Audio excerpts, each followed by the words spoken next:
কলকাতা এবং পার্শ্ববর্তী অঞ্চলের মানুষের যাতায়াতের সুবিধার্থে একাধিক রুটে মেট্রো পথের উদ্বোধন করেছেন প্রধানমন্ত্রী নরেন্দ্র মোদী। কিন্তু এই সকল মেট্রো প্রজেক্ট যা বিমানবন্দর থেকে গড়িয়া থেকে মাঝেরহাট সব অঞ্চলকে জুড়ে দিচ্ছে, তার আসল পরিকল্পনা কার? কেন্দ্রীয় সরকারের তথ্যই দেখাচ্ছি। 2009 সালে রেলমন্ত্রী থাকাকালীন মমতা বন্দ্যোপাধ্যায় দমদম থেকে দক্ষিণেশ্বর এমনকি ব্যারাকপুর পর্যন্ত মেট্রো, বারাসাত পর্যন্ত মেট্রোর মতো অনেক প্রকল্পের অনুমোদন ও ঘোষণা করেছিলেন।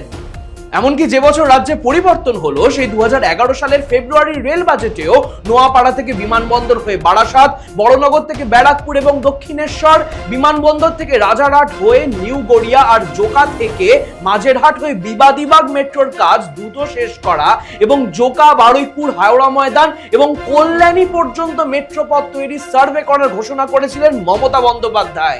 এখানে উল্লেখ্য 2014 সালের পর থেকে বাংলার জন্য কোনো নতুন মেট্রো রেল প্রকল্প ঘোষণা করেনি মোদী সরকার।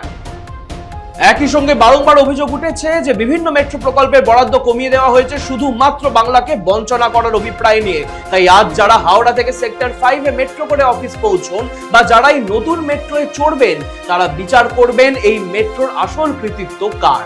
এরকম আরো খবর নিয়ে ফিরবো আমি, শুভম গাঙ্গুলি, আর আপনারা দেখতে থাকুন দৃষ্টিভঙ্গি।